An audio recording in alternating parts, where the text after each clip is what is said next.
Welcome back, guys. We are going to be discussing some confluences in the upcoming videos, and what these are basically um, things that we could use to identify good areas to trade from. So obviously, we've talked about our POIs, which are our areas of value where we like to take entries from or look for entries from.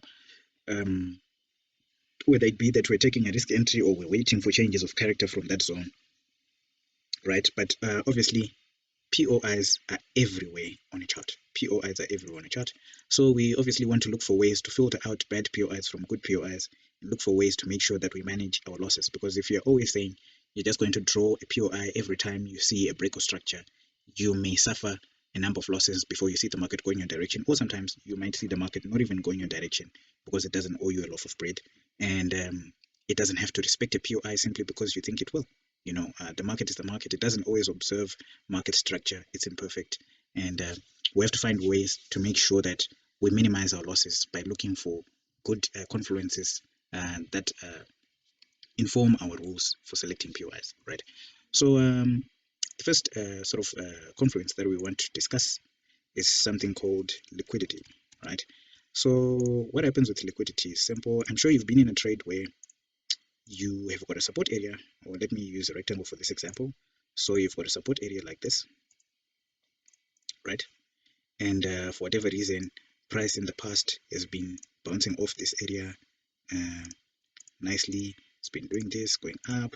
This time it comes down, gives you a retest, goes wherever it goes, comes back up, does this, breaks out, and then now what you're waiting for is for price to retest this region and push up further, right? So price comes in into your zone, gives you a confirmation candle, you trigger your buy, stops you out, comes back, gives another retest, and shoots up in your direction. Now, what has happened to you? You're right about the direction. You had a stop loss right below the structure, and you were stopped out. And now you have to see and witness the pain of the trade going in your direction, but you were wrong about the entry. And this might happen more often than we'd like to admit it happens. Sometimes it's a trend line trade. You've got a trend line like that, and then you've got price coming in and doing this. Comes up, does this, comes up, does this, and then by the time you wait for it to come back a third time, it goes past your trend line, and then you're stopped out over there, right? Sometimes it even gives you some confirmations. It pretends as if it's going to go your direction, and you see that sort of confirmation candle, or you see whatever confirmations you look for, pushes back lower, and then it goes your way, and you've just missed the trade. Now, I want to tell you that that's not a coincidence, and it happens to most of us, if not all of us, at one point or another. And what we're supposed to talk about now is the reasons why this is happening. So first of all, let's talk about the market makers. Who are the market makers? These are the big banks, the institutions that are making, transacting on the foreign exchange market. And these guys are transacting large dollar values, right? Large dollar values. So unlike you and me, where if you press or if you click buy on your MetaTrader 4 platform or whatever platform you use, that $1,000 of yours that you're risking at the time, or $50, $10, whatever, you're provisioned there and then. It happens in the now. You get it now, and you get the right price that you want, right? So for you, it's happiness for you because the price you buy is the price that you get, and you get it now and then. But this is not necessarily the case for these bigger institutions, because these bigger institutions obviously are trading incredibly large sums of money, and these billions or maybe millions or whatever it is they're putting on the line, they're not always provisioned whatever they're buying or selling at the very price they want to do so. And this is simply because of the volumes they're trading.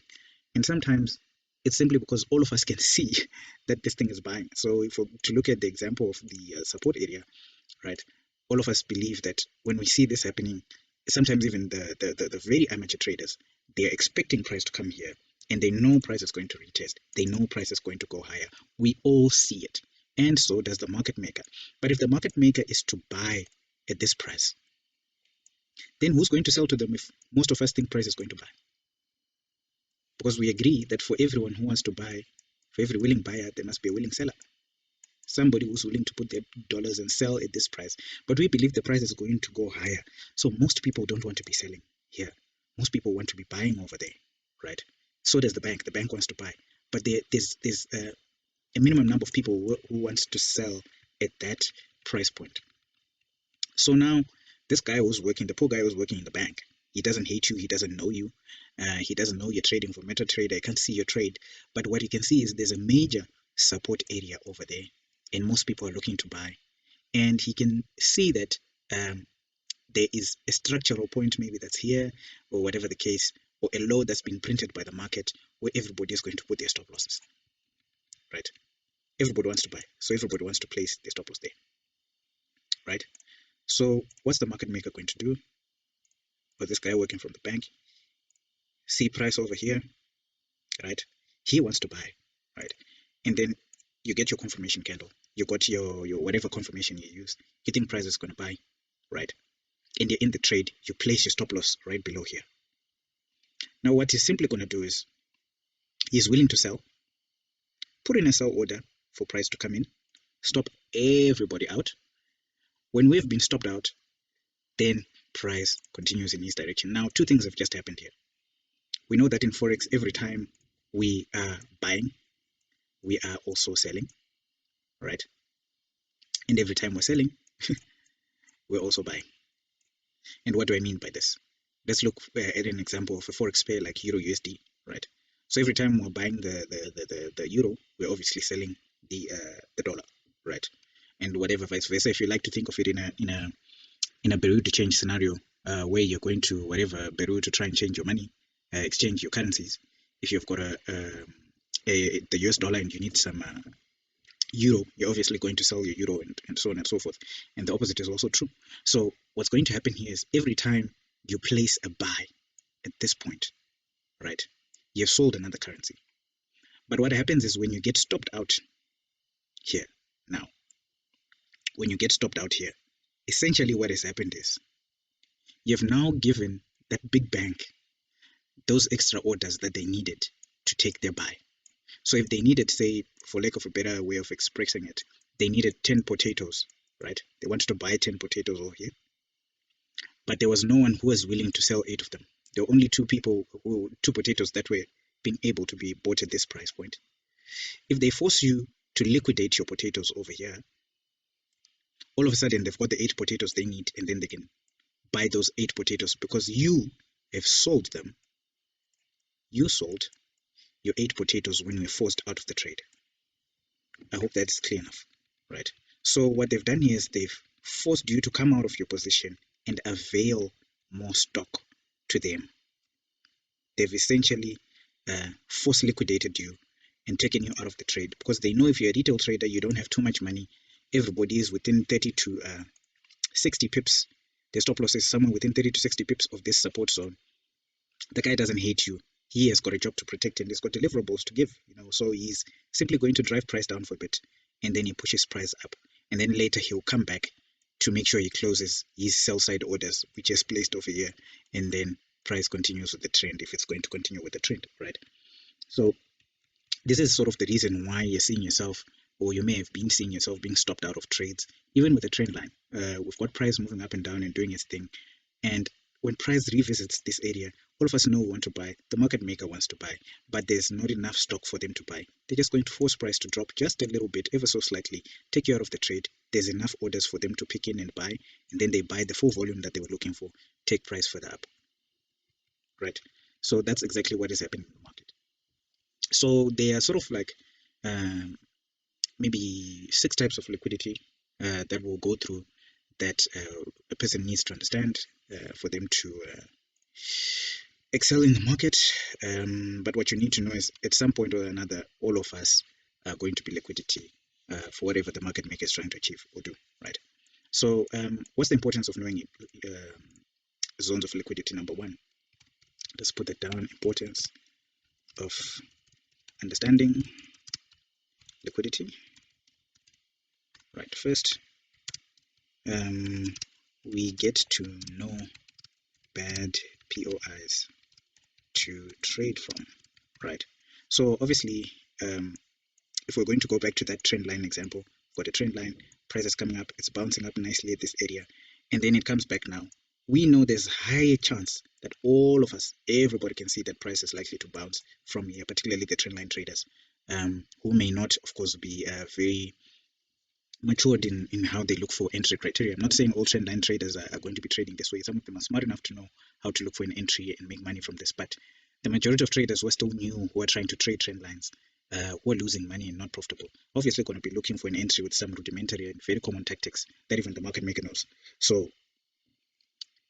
for us, we know that whenever we see an area like this, we don't want to be picking such an area, because chances are we are going to be liquidated. It's not every time it's going to happen. Sometimes you're going to leave your POI. Maybe you have a POI. In our case, we've got a breakout structure here, and then we've got a POI over here that intersects with the trend line. For others, that's confluence. For us, we're saying there's a high chance that that POI is not going to hold. They're going to force liquidate people, and then price is going to push up, right? So that sort of helps us to know bad areas to take trades from, okay? And then number two, we also learn we get confidence to hold trades into liquidity. Now, let's say now we're on the opposite side. Okay, so we've got a trend line there, and then price is moving up like this. We get our sort of change of character, price comes up. We've got the confidence to hold to this low. Why? Because we know there's trend line liquidity that's flowing over here. So chances are these guys are going to get manipulated. When we take a short, they're just going to come, induce some people, and then price is going to drop down to our TP. So we've got the confidence to trade because we know that this zone is likely to be manipulated by a market maker. All right. To liquidity. Okay, I misspelled that. Liquidity, like that. All right. So these are two very, very important things that we get to know from understanding liquidity. Okay. So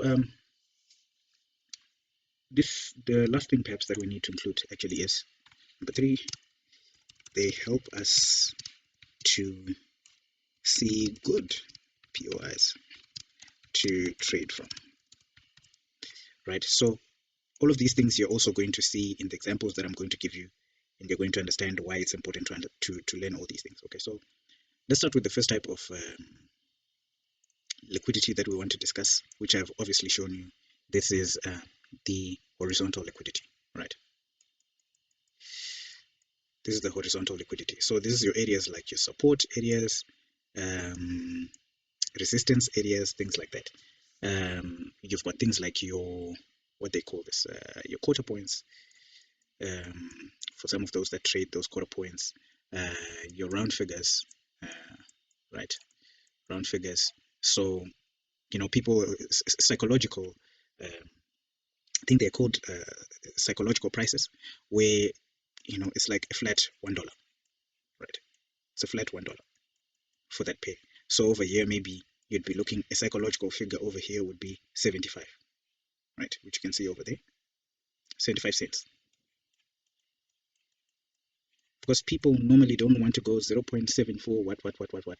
They might want to trade from a flat figure like this. They're working on a horizontal line. They're expecting price to react from this horizontal line, right? So let's just give a short illustration, just as a repeat of what might happen on horizontal liquidity, right?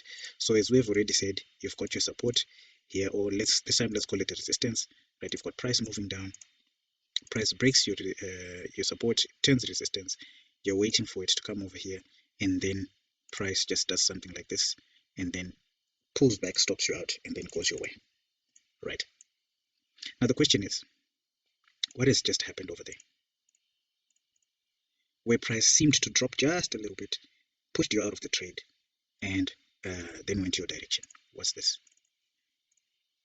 This is a principle that we call inducement,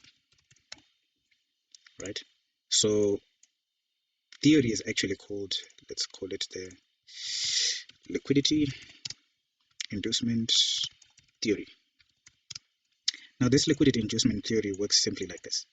This is simply to say, every time when price reaches that area, maybe like of support or resistance, they have to give you the confirmation that you're looking for to entice you or to induce you into a trade, right? So this is why we're then seeing that whenever price is reaching this area, we are getting that candlestick confirmation that you're looking for. You get it, you see it, you're like, okay, there's a morning star, whatever it is, you see the rejection, you see the engulfing candle, you're like, I'm in. The moment you get in, as soon as you get in, price turns against you, It's like you have a sniper entry in the wrong direction. Sometimes you even see some profits, it moves in your direction, it's moving ever so slowly. But when it takes you out, it takes you out with so much aggression. The move against you can happen in very, very few minutes. Just spikes up, leaves a big wick over there, and then the next thing, price is moving in your direction, but you're not in the trade. You've been induced to buy. You've been tricked to buy. You've been enticed to buy by a market maker or by some algorithm out there, as they say. Now, obviously, I have not worked in a big bank. I don't understand these things from first-hand sort of experience, but I've seen these things to work. This is why I'm led to believe that it actually happens in the market. And by talking about liquidity, I cast no shade on people who trade support and resistance or trend lines. Myself, I come from a background where I've been trading trend lines, and as you have seen, we also use trend lines in our trading strategy here. So it's not to say that these strategies are bad, but these are just some of the loopholes or weaknesses that exist in some of these strategies, because a lot of retail traders who are still new to the market trade this way. Okay, so this is sort of the first one where we have horizontal line liquidity, right? And then next, actually, let's do that one. And then next, we obviously have the one that I've shown you, trendline liquidity. Trendline liquidity. So trendline liquidity is also quite a thing. What have I done here? Right, let's do it this way. Come on. Okay, there we go. Right. So trendline liquidity, like I've already shown you, maybe we've got a ascending channel, got price moving in, respecting that channel very, very nicely. Right. And then for whatever reason, when price comes back, you decide, I want to go with the trade. I want to buy. As soon as price gets here, you get your confirmations. A 1 hour candle, momentum. It's beautiful. Rejection, momentum. You're like, I'm in for the trade. You get smashed out, and then price continues in your direction, and you're wondering, why is this line not respected? It's because there's a lot of liquidity that's hanging under these points. Liquidity, and the people with stop losses over here. And then the stop losses get whacked over there. And then the market maker generates enough liquidity to push the price further up. Okay. Right. The next type of liquidity also that we have is patterns. Now with this one, of course, people like to make a fuss out of it. So patterns would be things such as your M formation, your W formation, your bullish flag, right? What else do you have? Your head and shoulders. You know, the people who trade head and shoulders using the neckline, and then you're looking for an entry here, you're induced, you're stopped out, and then price goes your way. I mean, you don't want to be there, right? This is also a bullish flag over there. People are waiting for the breakout over here. Price comes out, breaks out, they see the candle, they're triggered. Maybe you've got a pending order there, or maybe you wait for candle close, you see a momentum candle, it's beautiful, you've got your stop loss over here, price comes back down, takes you out, goes your way, right? Sometimes you wait for a third touch on a trend line here at the bottom, you see the third touch, you buy, they kick you out, price moves further. All right, these are just some of the things. You've got falling wedges, maybe price was moving down lower, and then you've got a nice falling wedge, right, moving into a zone where you believe price is going to turn. You get your confirmation over here, you buy, price comes up, stops you out, then pushes up further, right? So these kind of patterns are dangerous because now whenever you look over there, you've got liquidity that's resting below this M pattern, right? And I want you to understand something. Let's talk a little bit about this M pattern so that you sort of understand why there's a danger in trading the M pattern this way, right? So for a number of us, you may want to catch the peak. So what you then do is, when you see it, like that's an M forming, right? Some of you want to catch the peak, so you don't wait for it to even move down. Just wait for a rejection to form over there, excuse me. When the rejection forms, you get the momentum candle or whatever, maybe you get the divergence and so on and so forth. And then when you get it, you work on in the trade. Now the market maker knows one thing. There's certainly people with stop losses over there. So what does the market maker do? He gives you just a little bit of drive. throws a wick up, and then continues down. We all see that price is supposed to move down, but sometimes we're induced by things like this. Okay, same thing happens over there. Sometimes now you're waiting for the neckline over here. It's a major zone of support. Price pushes up, comes back here, gives you a confirmation, goes down even further, puts us in the trade with our order blocks or our supply areas, demand, our POIs, and then we move with the market. And then you've been stopped out. It's just a sad scenario. Okay, it's just a sad scenario. Again, I'm not casting shade on people who trade patterns. I certainly believe these are profitable ways to trade if you know what to look for, right? So patterns are certainly a way that you can see liquidity playing in the market. All right. The next one is internal structure. Yes, we can also be part of the guys that get liquidated, right? So internal structure, right? Actually, let's just say internal and external. Internal and external structure. What do I mean by this one? So, right, so we have price moving up, gives us a pullback, respects our POI, breaks out like that. Next, we're expecting price to move back to a POI, right? And then what happens? Price comes down, gets into a POI, pushes up. We're happy. We see a pullback. We're happy. We see a pullback. We're happy. And then what do? We took a trade from this POI over there, right? And we're triggered. This is beautiful. With our stop loss over there, and then we have our TP right over there. When price moves up, give us a pullback and makes another break of structure. Maybe you move your stop loss to this area. Price moves up, gives you a break of structure. You put your stop loss over here. And then just when you think price is getting to TP, comes back down, takes you out, and then goes back straight into your direction to TP. Why is this happening? It's because everyone is sort of moving their stop losses somewhere there. So there's liquidity that's resting below these structural points because we've got our stop losses there. All right. So it's sort of a thing that we have to be in the watch for. Let's get rid of that. And then another type of liquidity is called session liquidity. How did I spell structure like this? Let's call that session liquidity. 5. Right. Now with session liquidity, this is what happens.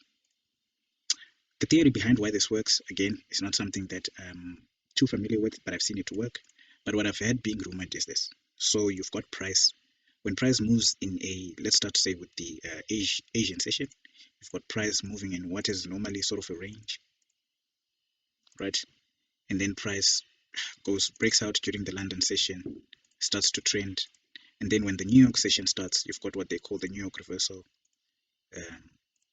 And then price moves down for that session. This happens quite a number of times. So this would sort of be your Asia range over there. And then you've got your London expansion. And then you've got your New York reversal over there. Right. So what typically happens, and I'm going to focus more on these guys who trade these sessions like this. And I'm going to focus on these Asia guys. Right. Now, what I've heard with these Asia guys is they strongly believe that the direction that this breakout takes place is going to be the direction of the day. Right. So if they see a breakout, normally what they then expect is they expect price to continue like that for the rest of the day or for the rest of the London session. Right. But unbeknownst to them, sometimes, because this is such an obvious way to trade, what they then do is they wait for this Asia range to form, and then when they see the breakout, they place their buys, then they put their stop losses over there, just below the Asia range or the lowest point of that Asia range. Then what does the market maker do, right, in that range? The market maker manipulates them by pushing the price up, right, and then they bring the price back down, manipulate the lows as well because they know the stop losses hanging below there. When everybody has placed their buys here, they bring in the price like that. Either they continue in that direction for the rest of the session, or they then push the price back up into the London session. Okay, so let's just do this. and we draw our zone over there for the Asia range, right? So what has just happened over here? The guys who had placed their buys right over there get stopped out, their stop losses are hit over here, and then price pushes up. And then what's also interesting is the guys who've got who are waiting for the retests, they see the retest coming in, they see price pushing up, they get a confirmation, they get induced, they also buy, and then the market moves lower, takes them out, continues with the direction for the day. I hope you see that. So what just happened here is we've got the breakout traders being manipulated over there, and then we've got the retest traders being manipulated over there as well.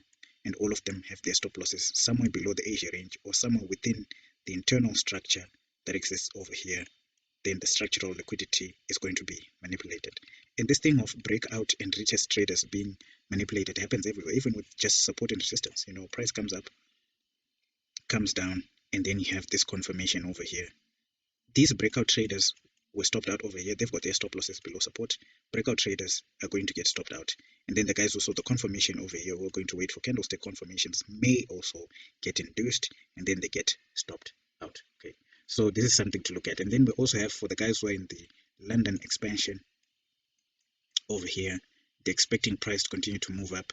And when the London session opens, all of them are just going to be like, okay, when this Asian session ended, we're in a buy, so obviously we're going to move with a buy. Then they just place buys as soon as the session starts. Sometimes they do get manipulated, or they get wrenched out when the New York session comes, right? It reverses, takes them out of their trades, and then sometimes continues in the direction of the trend. Then we get an order block retest, because remember, in this Asia range over there, we may have a POI in here that may or may not have been retested at some point. Say, okay, so let's use this example over there. We have price coming in, giving us a break of this structure over there for a bullish break of structure there. And then we've got a POI over here. Price comes in, whacks people out, and then pushes further up, right? So these are all things that can happen during sessions, but what's important to know for now is you've got people who trade these sessions this way, and because they trade sessions expecting to put their stops and penning orders above and below where the session ends or begins, then they're easy to manipulate. They're simply easy to manipulate because there's no real I don't want to put it this way, but their methods are sort of easy to follow, and they can easily get manipulated by the market makers. All right. So you also have the gents who are waiting for a continuation during the London session. When the New York session starts, they also want to continue with the trend. They see a breakout over there. They see the breakout over there. Lo and behold, what happened to these guys also happens to them. They get manipulated, price reverses, and their stop losses are taken out. If they're the guys who had stop losses over here or somewhere within this internal structure of the session, right? So everybody is liquidity in this game. Everybody is liquidity in the game. No need to try and make ourselves appear like we are the smarter guys. But when you understand this greatly makes it really increases your odds of being on the right side when the market moves in your direction. All right. So I think that will be it. So I think I had promised 6, but I actually gave you 5. It's because I combined horizontal liquidity, which is support and resistance, with other things like your quarter points and so on and so forth. So one last thing that I wanted you to understand is this. I think I've already mentioned it, but I think it's important for someone to understand what happens whenever you get induced in this way. Right? Why it's a win-win for a market maker to manipulate before they move price lower. Right?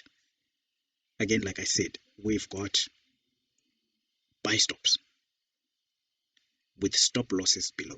People believing if price breaks higher, that's a confirmation that we're going to continue long. Which price does, it triggers them into the trade, and then it pulls back down to hit their stop losses, which are somewhere over here just below this what is now become a support area, and they get taken out. And then once these guys get taken out, you've got people who are then waiting for a retest. Okay, if people who are waiting for a retest, they see price push up, they wait for a retest here, they get induced as well, they get stopped out, and then price pushes up over here. And then by the time this market maker is done with all of this, they've generated enough liquidity for them to fulfill their orders.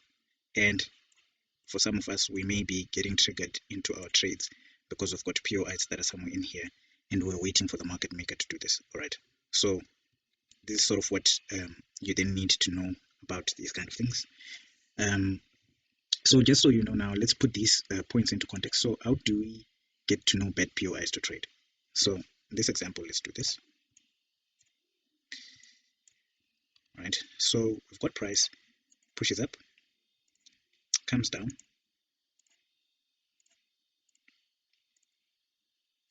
right? We know our POI that we are expecting price to turn from is here, right?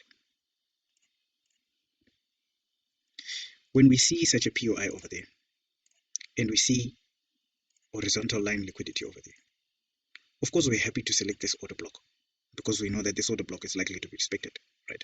But when we see price moving up and breaking structure now, like this, now we get a bullish break of structure. What are the chances that a POI that we have over here is going to hold? Knowing full well that we've got liquidity or dollars stop losses right below over there, what's likely to happen is price is going to come back because this has now become a valid area of support. Price is going to come back, push these guys out. Actually, let's do this. It's going to come back, induce buyers, make the buyers come in, and then push the guys out into what is the real POI or the POI that's going to hold, and then drive further up into the direction of the trend. So all of a sudden now we know how to avoid such a bad POI. We see a POI like this that's resting on liquidity like this, we're out. Even if we have a trend line that's pushing up like that, when we see a POI that's in line over here, right, let's do it this way. So we've got a POI that's over there. If it's right below, we're fine. But if it's right intersecting with the trend line, chances are that POI is not going to hold because what might happen? Price might break through the trend line, manipulate traders, move to a lower POI that may be somewhere here, and then it pushes back up. So this is sort of how you differentiate what becomes a good and a bad POI. This trend line over here is just liquidity that is likely to be manipulated. Okay.